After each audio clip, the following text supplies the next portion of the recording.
Uspeli smo prečkati Hormuško ožino kljub dronu, ki so ga izstrelili v nas, pripoveduje slovenski pomorščak Marko Kreslin iz Murske Sobote. Kreslin je prvi častnik krova na nemški križarki. Velika potniška ladja je pred skoraj 2 mesecema obtičala v Abu Dhabiju. Zdaj pa je vendarle uspelo prečkati nevarno ožino. Medtem ko Američani za nocoj napovedujejo nova pogajanja, predsednik Trump tudi že možnost podpisa mirovnega sporazuma, je režim plovbe v Hormuški ožini še vedno negotov. Predvsem pa je plovba nevarna. Staša Lozar. Takole je iranski dron priletel v morje le kakšnih 150 metrov od nemške potniške križarke, ki jo je v petek posadka, v kateri je bil tudi 28-letni Murskosobočan Marko Kreslin, spravila skozi Hormuško ožino.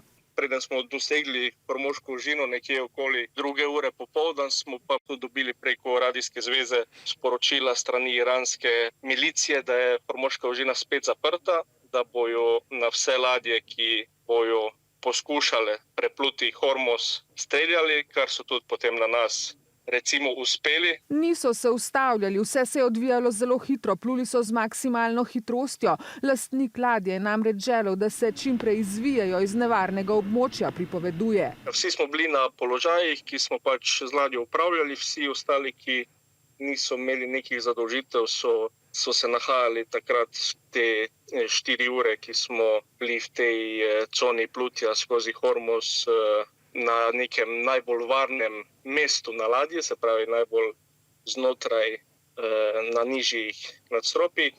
Ožine niso prečkali sami, ob njih so plule še 4 ladje. Skoraj 2 meseca je naš sogovornik čakal v pristanišču v Abu Dhabiju, potem ko je februarja opravil več krožnih turističnih plov po Orientu.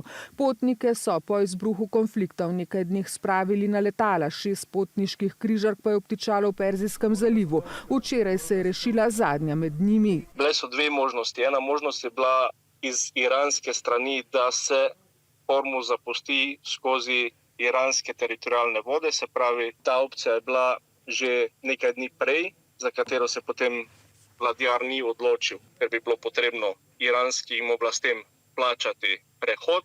A kljub plačilu, pravi, še vseeno ne bi bili varni pred napadi. Na iranski strani veliko grožnjo predstavlja še minsko polje. Odločili so se za plutje ob omanski strani. Je zdaj olajšanje, zdaj plujemo z nekje 18 vozili proti Cape Townu, zdaj smo že dokaj stran od Arabskega morja. Sicer so ZDA za nocoj napovedale nov krog mirovnih pogajanj z Iranom, a Iran še ni sprejel odločitve glede udeležbe, ker so Američani napadli iransko trgovsko plovilo. Ob tem Iran še, da Washington v diplomatskih prizadevanjih deluje neresno. Trump pa spet žuga, če Iran ponudbe ne bo sprejel, bodo ZDA uničile vse elektrarne in mostove v Iranu.